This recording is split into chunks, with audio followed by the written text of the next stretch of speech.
Greetings, my fellow female South News podcast. My name is Craig, transmitting at the beautiful, swampy Mangrove, South Florida. And today's date is Friday, April 13th, 2018. Friday 13th. Some bad luck, supposedly. But, just a little bit warm in Fort Lauderdale. Had a little breeze earlier today, so it was very nice. I enjoy it. I'm at Stash Cafe, and then the bar too, located at 109 Southwest 2nd Avenue, adjacent with Revolution Live and America's Backyard. Pretty cool place, like a 1920s style facility. Yeah, if you want to chill, pretty dim. You hear music in the background, but it's all well and good. Okay, so, let me see here. I gotta get something for this thing. That's okay. Boom. Alright, good. Looks like everyone's on this Facebook craze. Congress is asking questions of Zuckerberg, which is interesting about Mr. Zuckerberg himself. He's was an attendee at some of the Bilderberg meetings in the past, so can we say New World Order, New World Order asset? Yeah, I would say that in all good faith. And of course, there's a lot of complaints too about him with the problems of privacy issues and all that, and people being censored and so forth. And they're talking about regulating social media. Not a smart move at all, to be very frank. So I'll be mainly talking about that. I got a few others here, which I find pretty interesting. So it's from the Mises Institute, Austrian Economics, Freedom and Peace, Mises.org, MISES. Came out yesterday in the afternoon by Ryan McMacken. Don't regulate Facebook. That's what Zuckerberg wants. And as it reads here, if Facebook disappeared forever this afternoon, I wouldn't exactly be upset about it. I'm astounded when I see people post loads of personal information on site, including posts on all of their travel plans, their shopping habits, their daily routines, and their family members. As long as a list of people who have been harassed by law enforcement agencies or child welfare agencies in response to something they said or did on Facebook. And given what we know about big tech's willingness to collaborate with government agencies, people are fond of posting their every move in Facebook. Might as well hand over their daily itineraries to the FBI. Similar problems exist with other tech platforms as well, from Twitter to Google. However, there is a fairly easy way to minimize the amount of information Facebook and other platforms collect on the user. The user can stop using the platform, or at least stop using it so often. Unlike the state, which is free to mandate that people use their services, consumers are still free to not use Facebook. Also, it's still a case that producers are free to create new firms that will compete with Facebook, and many more have done so. Recent data suggests that Facebook users are spending less time on Facebook, and younger users are preferring to spend their time elsewhere. Facebook is expected to usually lose users in the under 25 category this year. Some will keep using Facebook-owned Instagram, but many will go to services that not owned by Facebook, such as Snapchat. For whatever reason, whether it's increased competition or decline in social media use overall, Facebook is not bulletproof and is facing competition from others. True, none of Facebook's competitors are just like Facebook, but how competition works. Other firms offer a choice for consumers and offer different products. After all, we've already seen firms like Facebook be beat by competition in the past. Remember MySpace? It was once bigger than Facebook, and now it's not. If consumers want to use social media platforms that aren't Facebook and which offers different choices, the answer lies in greater competition. But if greater competition is what we want, barriers to entry must be kept low, government regulations must be abolished, or everything's just printing on paper here. Minimize, and consumers must be free to use or not use firms as they please. So as long as is the case, Facebook will never have a true monopoly. Consumer preferences can always change, and sometimes they change drastically. Get ready for more regulation. Unfortunately, this week, congressional hearings with Facebook founder Mark Zuckerberg suggest that things are going in a direction that will only end with increasing whatever monopoly or power Facebook currently has. Washington politicians are interested in regulating the social media world, and ultimately, this will only strengthen big firms that dominate the industry now, while making things harder for smaller startups and future competitors. Like Freedom's Network is a very good example. I use that as well on my social media site. But I will continue on here.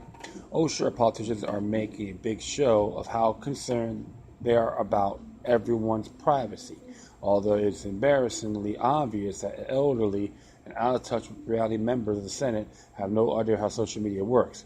The most they could do was read questions written for them by staff and to try to understand Zuckerberg's answers. These people, by the way, will be ones voting on any future legislation that regulates social media. But even if members of Congress had a wonderful grasp of the internet and social media, would anyone benefit from any new regulation on the industry? Well, yes, of course, some people would benefit. Those who would benefit include the government's argument who will get great jobs as regulators, the politicians who can score some political points for passing legislation, and the large incumbent firms that now dominate the social media network. Dominant firms want regulation. It should not surprise us that even before he testified to Congress, Mark Zuckerberg was calling for his own industry to be regulated. Facebook chief executive Mark Zuckerberg said on Wednesday that he's open to have his company be regulated. And there's a lot of footnotes in here too. You can see for yourself if you just go on on that site. So you can just check it out. And he said, actually, I'm not sure we shouldn't be regulated, Zuckerberg said in an interview. I actually think the question is more, what is the right regulation, rather than yes or no, should it be regulated, Zuckerberg told CNN. But why so open to regulation? Zuckerberg cleared this up himself in one of his answers to the question from members of Congress. I think a lot of times the regulation puts in place that a large company like ours can easily comply with, but that small startups can't, Zuckerberg said as he testified for the second consecutive day at Capitol Hill. Indeed. So he's always been established, but anyone else will do something different or compete with him may be considered a threat, will be targeted, in my view. Government regulations such as minimum wages and financial mandates are especially burdensome on small firms because small firms have less access to capital and enjoy fewer benefits of economies of scale. It's far easier for a firm like Walmart, for instance, to pay higher wages than for a small startup. And should the economy fall on hard times, higher costs can be weathered better by large firms that can borrow large amounts to get through a crisis. Small firms have far less borrowing power. It's a form of mercantilism, all right? He's addressing here. One example of this can be seen in the decline of small banks in the wake of the new banking regulations found in the Dodd-Frank legislation. Compliance costs created by the new legislation have led to fewer small firms, fewer startups, fewer community banks. Huge financial institutions have benefited greatly from additional legislation. Market share for small firms, meanwhile, is being destroyed. These barriers, both entry and survival for small firms, end up destroying competition, per Ball & Notes. Regulated markets are different from open free markets in that they have artificial barriers to entry. They redistribute the cost of business to protect some incumbent firms by forcing the cost on some entrants. In other words, there are fewer new businesses and thus less competition. Moreover, this decline in competition then means that the surviving large firms can afford to be less responsive to the desires of consumers. Efforts to reduce prices also fall by the wayside and competition wanes. Byland continues. Under interventionism, businesses do not always need to discover accurate consumer prices because the threat from new entrepreneurs entering the market is smaller than it otherwise would have been. In other words, government regulations diminish consumer sovereignty by reducing both competition and thus the incentive to stay in tune with what consumers want. Why? The dominant firms control the regulators. Other great danger in regulation exists, in fact, that regulatory bodies have a tendency to be taken over by large dominant firms themselves. This is a common occurrence in regulatory schemes and is known as regulatory capture. When new regulatory bodies are created to regulate firms like Facebook and other dominant firms, the institution with most at stake, the regulatory agency's decision, end up controlling the agencies themselves. We see this all the time in the revolving door between legislators, regulators, and lobbyists. And you can also be sure that once this happens, the industry will close itself off to new innovative firms seeking to enter the marketplace. The regulatory agency will ensure the health of the status quo providers at the cost of new entrepreneurs and new competitors. Moreover, economist Douglas North noted regulatory regimes do not approve efficiency but serve as an interest of those with political power. Institutions are not necessarily or even usually created to be socially efficient. Rather, or at least the formal rules, are created to serve interests of those with the bargaining power to create new rules. After all, how much incentive does this average person have in monitoring new regulations, staying in touch with regulators, and attempting to affect the regulatory process? The incentive is almost zero. The incentive for regulated firms, on the other hand, is quite large. So once Congress begins its process of regulating social media firms, you can be sure that Facebook and the other major firms involved will be at the table and will be the key in writing the legislation and in guiding it through the legislative process. And why wouldn't they be allowed to be closely involved? As The Verge has already shown, Facebook freely writes checks to members of Congress as political donations. How sweet, right? Yeah. Hey, do a bribe, we'll bend over, we'll all live happily ever after. And once the new regulatory bodies have been created, Facebook will be involved every step of the way, from selecting regulators to writing new regulatory rules. So they'll be like the semi-masterminds, Zuckerberg and his lackeys. Needless to say, it won't exactly be a priority for Facebook to make sure that startups and other small firms get a fair shake at slicing off a piece of Facebook's market share. Mark Zuckerberg is pandering when he says that he's welcomes new regulations from Congress. He doesn't want Facebook to end up like MySpace, and new regulations are among the easiest way to crush the competition. So, when you hear all this stuff was going on and people were like mingling about Facebook this, Facebook that, you know what? Don't need them. Utilize it. I've been telling, I have some of my friends who that used it as a diary, and then trapped themselves on it. Now they learned to be more methodical. Don't go too crazy. Don't get too personal. That's why on my page, you have me send half photos of myself up there once in a while, but I'm not going around talking about my personal life or who I'm seeing, who I'm dating, who I'm screwing, and who I'm laying and all that. So I usually use it to promote my show and help a friend of mine with his content promoting. You know, I put all this good stuff, other information out there to get people to think. And Facebook doesn't like that because there was a report in The Guardian on it. Facebook and their staff were not really happy because of people putting their photos of their pets and put up viable information in other areas besides themselves. And they weren't too pleased, but that's in The Guardian. You can just type that up.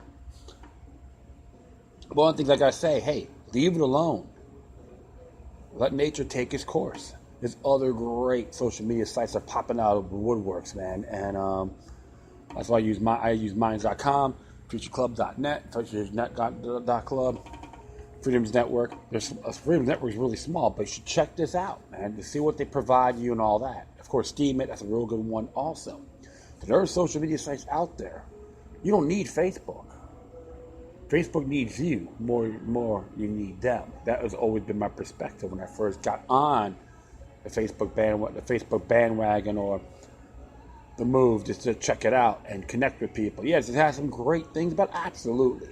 I'm not going to argue with that at all. But I noticed too that Facebook's been, what they've been doing is censoring and saying this is maybe spam. Like they're trying to discourage you from posting information to get people to think. So do not put fuel to the fire when it comes to this regulations. Let it go. It's a waste of taxpayers' money. And I know they're against conservative groups, which I disagree with. I disagree with it completely. But as you do, you got to look at the guidelines, read the rules, then counter with that. Beat them by their own game. Go by their book. But it's one of those areas. I say no. Let it keep it open. I know it's a big corporation, the shareholders and all that. People argue about the whole thing, but you know what? There's other stuff out there. So remember, it's a want, not a need. But here's another one too related to Facebook. It came from personalliberty.com, and this week news that wasn't came out posted today by Jay Baker. Fast checking trans coloring, blending, and unavoiding the most censorious white privilege and warrantless fakeries in this week's fake news. The Facebook Protection Act and the quest to make sure that Malaysia was not the most ridiculous and oppressive government on the planet when it comes to suppressing free speech. The California legislature is considering a bill to stamp out fake news.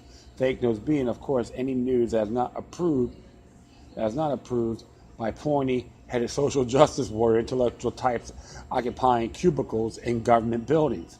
This bill would require any person who operates a social media as defined internet website with a physical presence in California to develop a strategic plan to verify news stories shared on its websites. The bill would require the plan to include, among other things, a plan to mitigate the spread of false information through news stories, the utilization of fact checkers to verify news stories, providing outreach to social media users, and placing a warning on a news story that contains false information.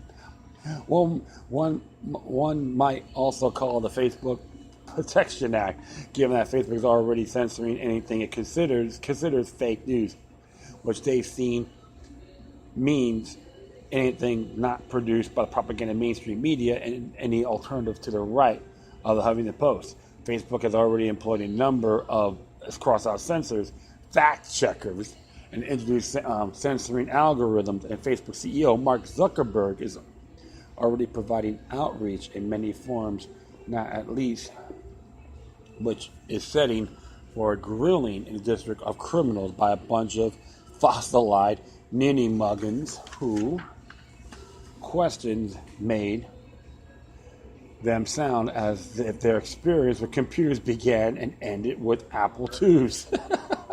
Watching the most questioning made one out to shout, that's not how that works. That's not how any of that works. But like all government regulation, is going to affect the biggest, most established businesses like Facebook, only the smaller ones and those that may attempt to come along after.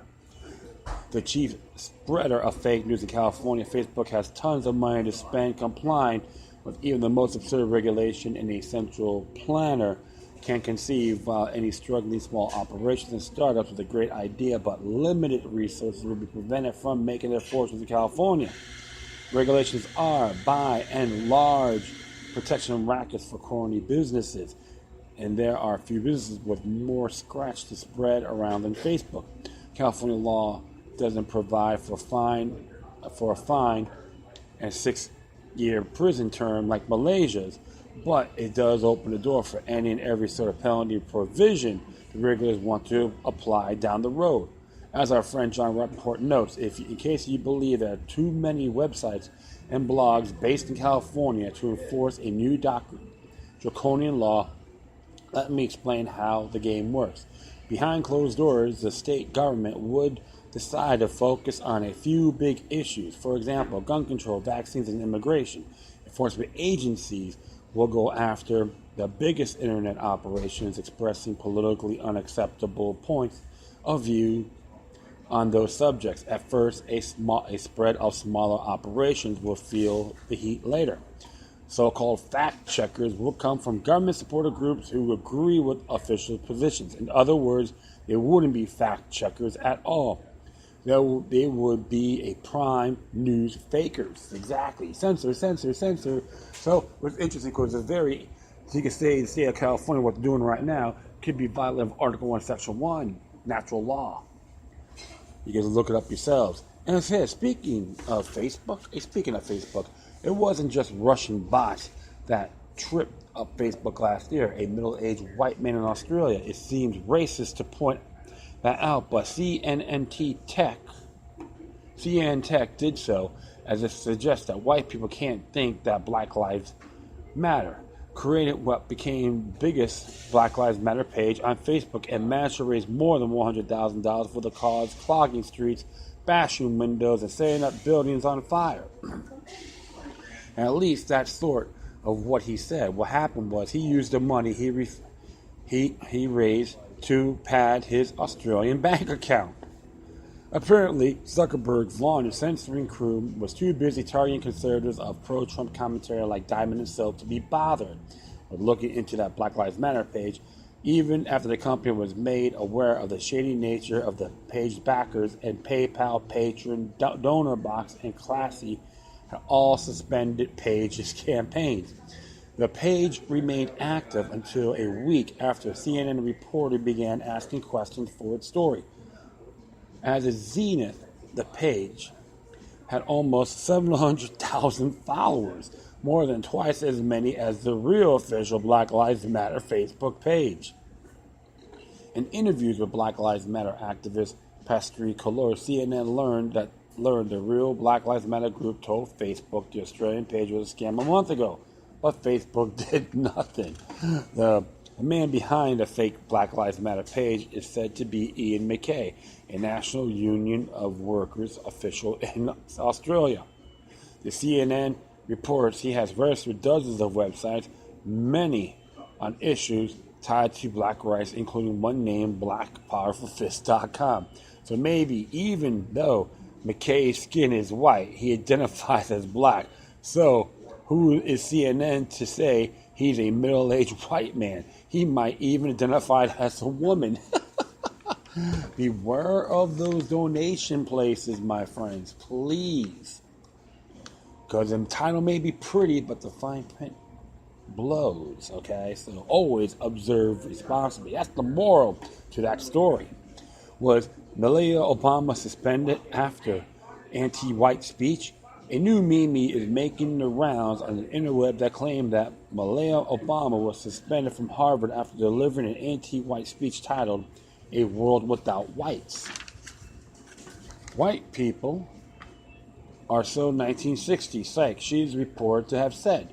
Sometimes the only thing that keeps me going is the fact that there will be a blended out by the time I am 30. Imagine a world without white people. Well, she's a mulatto, so go figure that one out. Imagine, indeed, for starters, she wouldn't be there. Come to think of it, neither would I. But that's another story altogether. According to Snopes, which we know is the supreme authority of all truth, the meme originated on the Facebook page where you, Zuckerberg, called America's Last of Defense, which is run by Christopher Blair.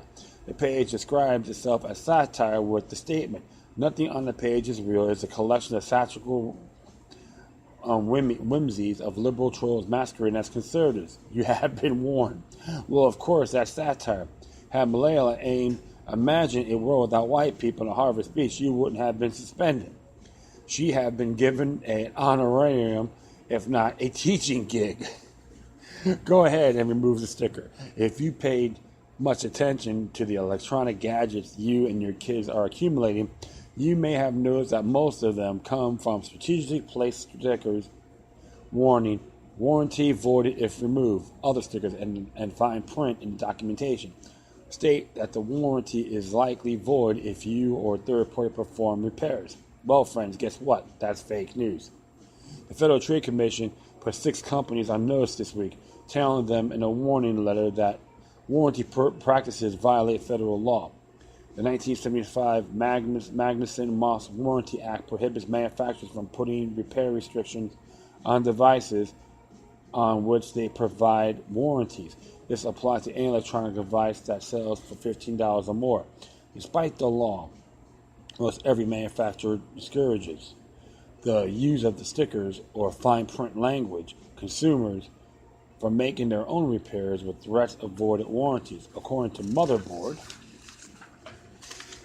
the letter warns that FTC staff has concerns about the company's statements that consumers use to specify parts or service providers to keep their warranties intact. The FTC wrote in a press release, unless warranties provide the parts or services are free or receive a waiver from the FTC, such statements generally are prohibited by the Maxim-Moss warranty law, a law that governs consumer product warranties. Similarly, such statements may be deceptive under the FTC Act.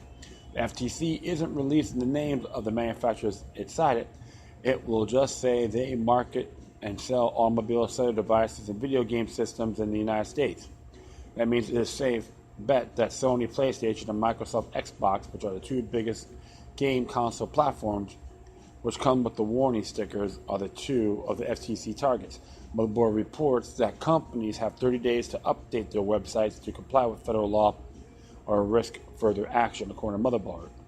The communication has enforced warranty law with an electronics manufacturer yet, but it has used MMWA as a hammer in court before. In 2015, it settled out of court with BMW when the car manufacturer forced consumers to use authorized dealers to get repairs on its many lines of automobiles. Ooh, talk about mercantilism at its finest.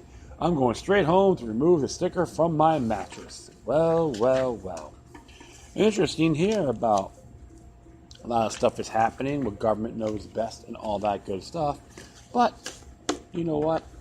Like I said before, these social media sites are wants, not needs. They're not your house. It's not your life. Utilize it. I always say use enemies' tools. I'm not saying all the social media sites are my adversaries.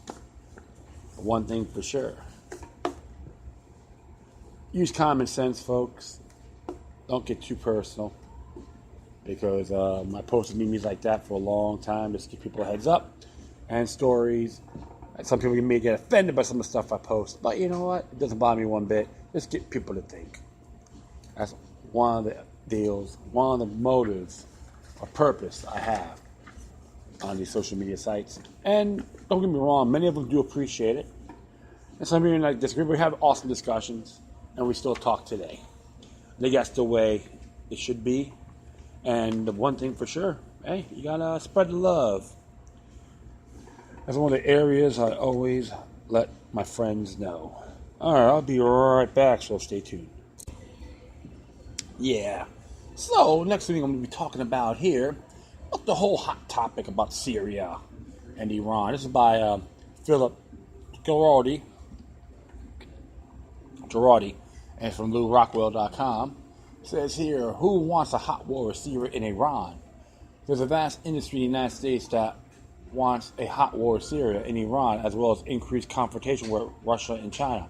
It is appropriate to refer to as an industry because it has many components and is largely driven by money, much of which itself comes from Wall Street and major corporations that profit from war-related business. Some prefer to refer to this monster as the military-industrial complex, but since that phrase was coined by President Dwight D. Eisenhower in 1961, it has grown enormously, developing a political dimension that includes a majority of congressmen who are addicted to receiving a tithe from the profits from the war economy to finance their own campaigns, permitting them to stay in office indefinitely and retire comfortably to a lobbying position or corporate directorship. Yes, as if you're a bend over Bob to the military industrial complex, you're just another Uncle Tom and Aunt Jemima to them and to the state, etc. The defense industry has also spawned hundreds of so-called think tanks whose sole business is promoting war. Some, like the Neoconservative Institute for the Study of War, have a clear agenda, but the most powerful rely on euphemism to conceal what they are doing. They include the American Enterprise Institute and the Foundation for Defense of Democracy, both of which promoted a hardline foreign policy directed against Iran and Russia, to include intensified confrontation with both in Syria. National media, which also benefits from the same food chain, is also complicit in the process, knowing that the public can easily be deceived by pronouncements coming from the alleged experts in Washington.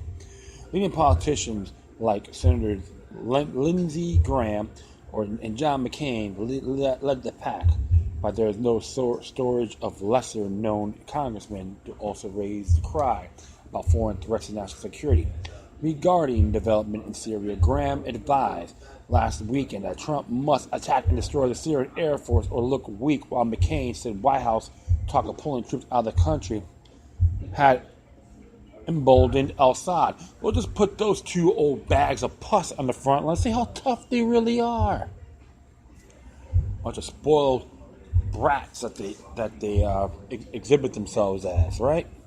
Yeah. So if you're hearing a little boom in the background, they're doing a little sound check next door. The Descendants are playing tonight.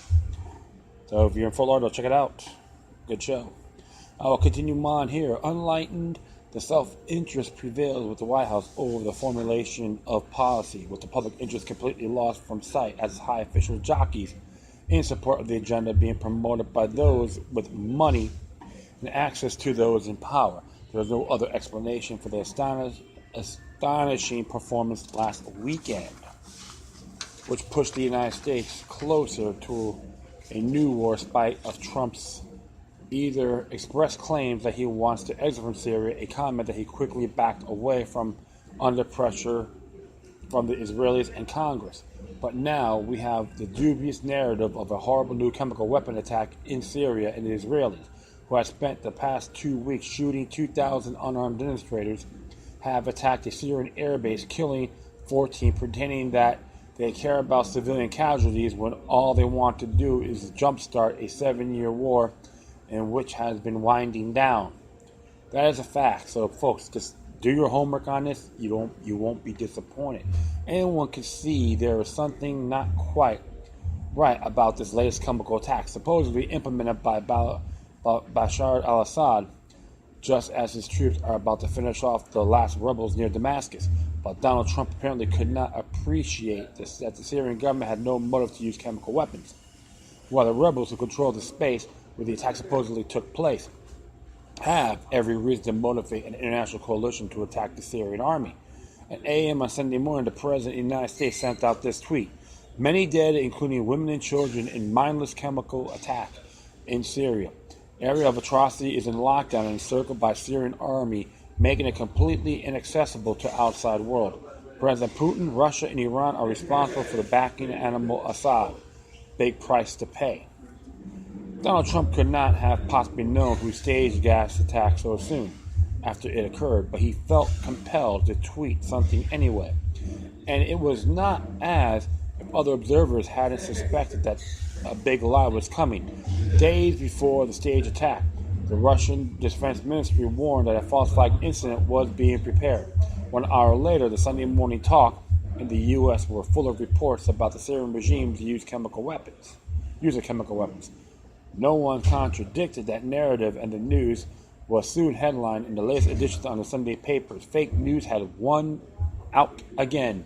In spite of a complete lack of evidence or credibility, this is completely crazy. There is something very wrong with what is going on currently in the United States.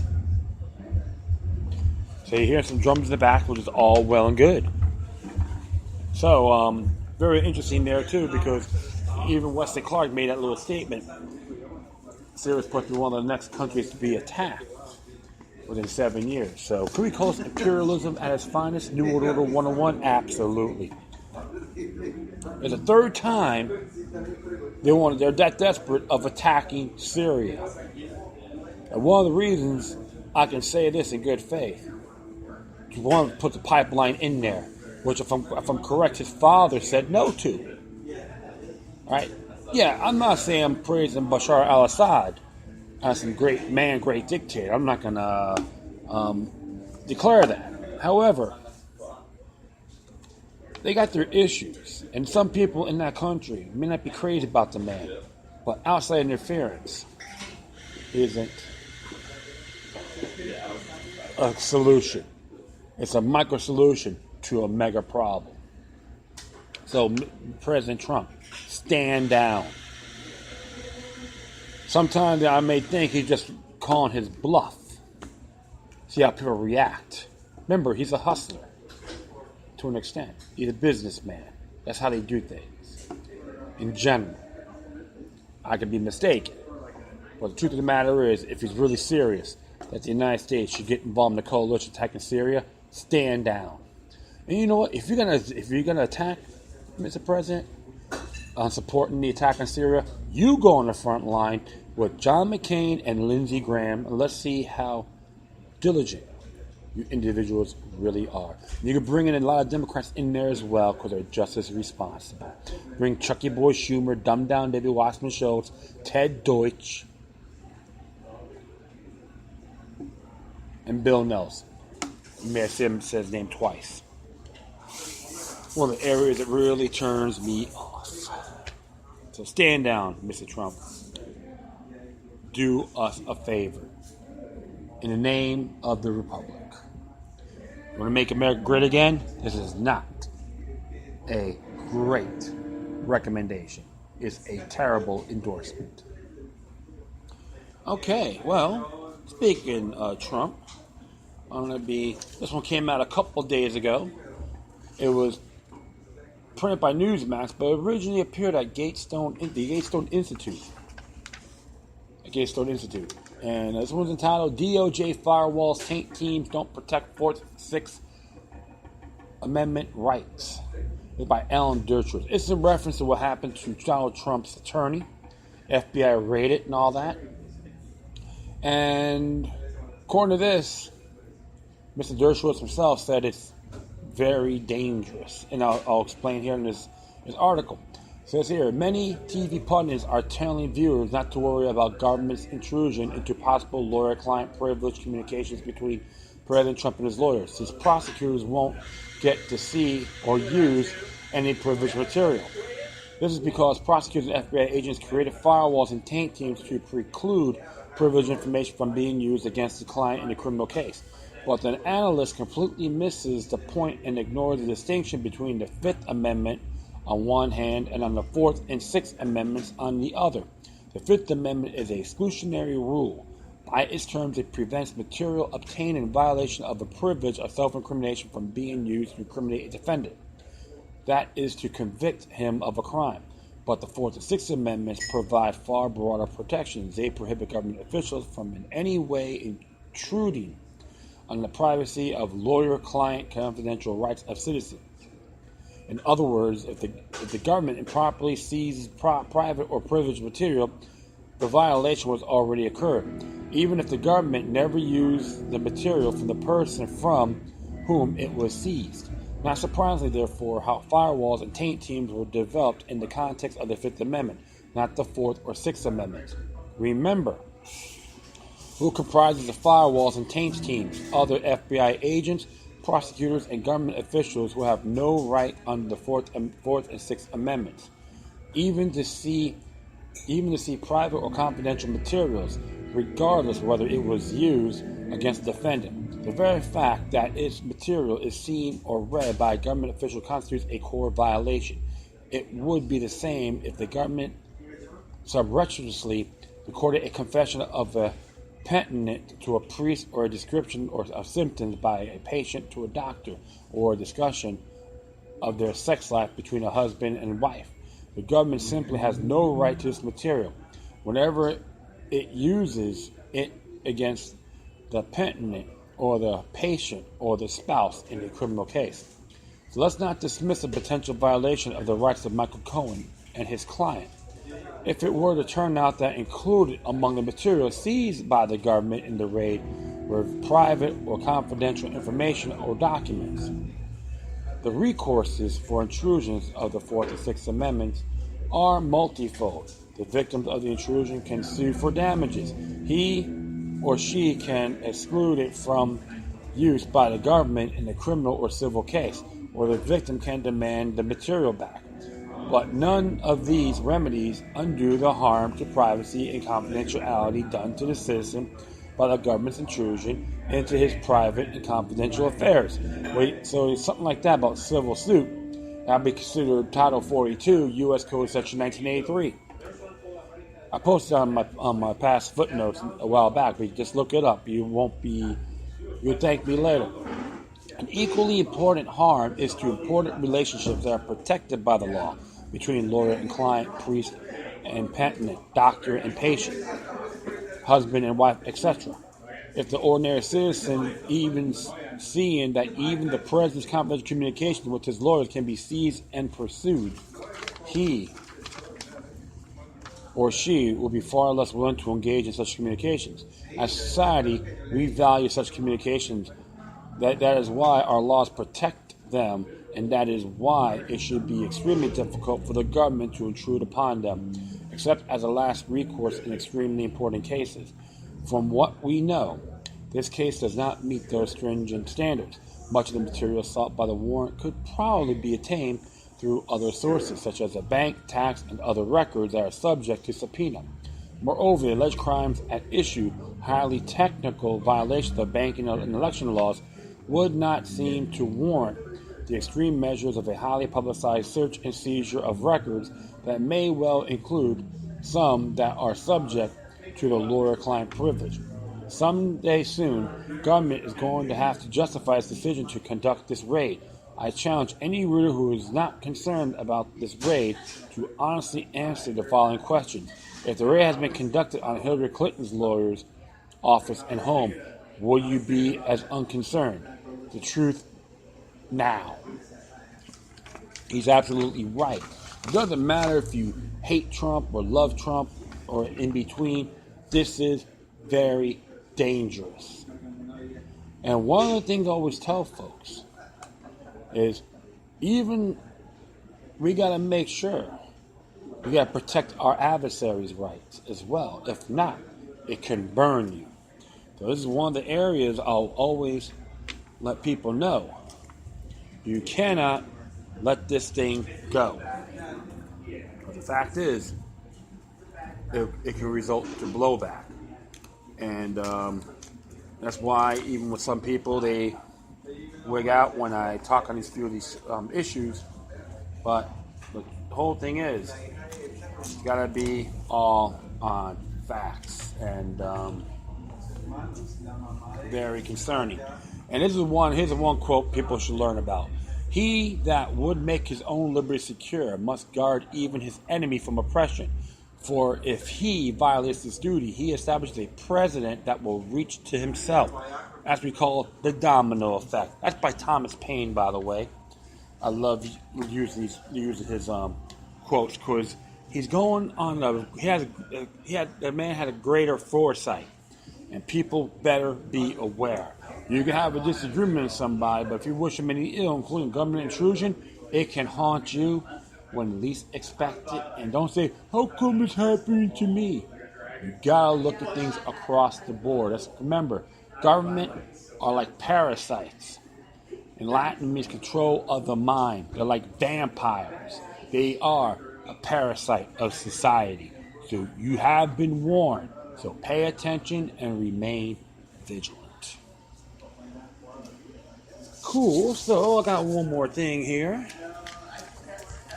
And this one came from Collapse News. And it came out yesterday. And this one's entitled, Green Party Leader, I want to acknowledge my privilege as a white man. Pretty funny, right? I think so. But it says it's by Andrew Moran. On Wednesday night, the first of many Ontario leaders' debates was held, sponsored by Operation Black Vote Canada and partner organizations. It featured Liberal Premier Kathleen Wayne, New Democratic Party leader Andrew Haworth, Green Party leader Mike Schreiner. Progressive Conservative leader Doug Ford was up north campaigning. It was the right mendacity, paying lip service and spouting the typical left. Identity politics buzzwords that facilitate victimhood culture.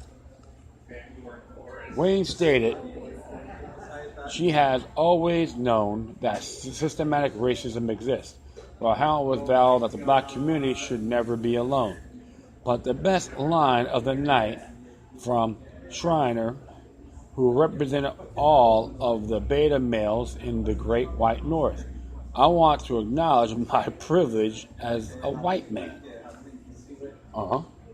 If you wanted reason to never vote for the GPO, then this was certainly it. He should read Hugh Murray's The Journal of Libertarian Studies. White males,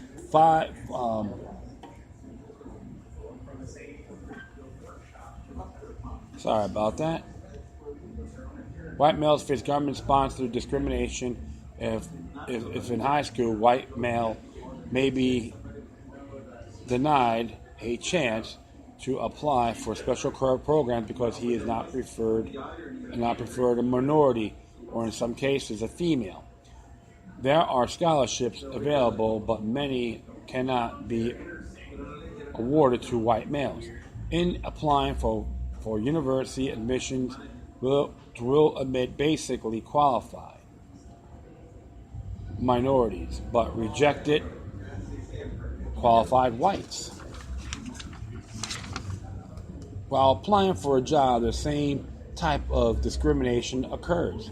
If the teen finally succeeds in finding employment special for the job training, he may be denied him in order to guaranteed slots for minorities, even if they be lesser qualified, even if they have been on the job for a shorter time.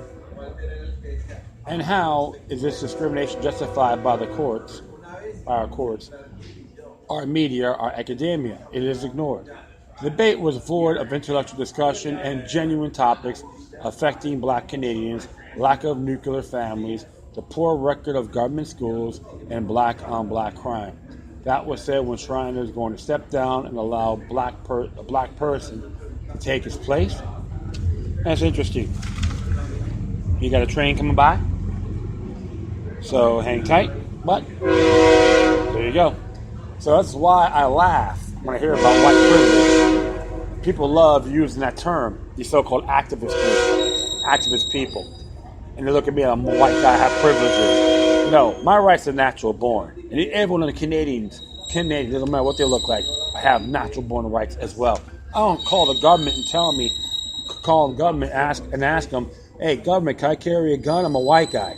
Or can I make love to my wife or girlfriend? I'm a white guy. Can I use the bathroom? I'm a white guy. Can I do it at such time? Come on, that's privilege. Asking permission. I don't need permission. You shouldn't either. So this knucklehead who ran, he should step down because he sucks at what he does. Plain and simple. Green Party organization, right? GPO? Huh. You know, it's funny. I'm not saying the Green Party doesn't have all bad ideas. We have a lot in common. But this guy here is pretty damn naive. So, hey, like this, my friends, think ethical, not ethnical or racial, because that's boring. There's no fun in that. I hear some people talking about white nationalists, Donald Trump. I laugh at it. It's like I'm in the Twilight Zone. Stop dwelling in the past and progress for the better. Stand up for what's right. Doesn't matter who you are. You don't need to be any of these political parties to make a name for yourself. All right? I know you're hearing the train hitting his brakes, but that is it. I thank everyone for listening. Plus, feel free to download and share through our social media networks. If you have any questions, comments, or you're seeing something that's interesting, you may want to check out, Whenever you do, please address your correspondence with decorum. You can hit me on Facebook, Twitter, Google+, Spreaker, iHeartRadio, Tumblr, YouTube, futurenet.club, minds.com, gab.ai, which is Gab, or you can be a patron, patreon.com/LuckyLuck3 with 3 eyes at the end, Roman numeral 3. If you're going to be a donor, that'd be great. I would love that. In addition, you can email me at LuckyLuck3@gmail.com or to your encrypted one, especially on Proton Mail. LuckyLuckNumbers03@protonmail.com. Woo! That damn train. Well, my friends, once again, thank you for your time. But always remember that demonic resistance helps with the soul and can liberate humanity. Until next time, take care of yourselves. Keep on spreading love, and may your guardian spirits be with you.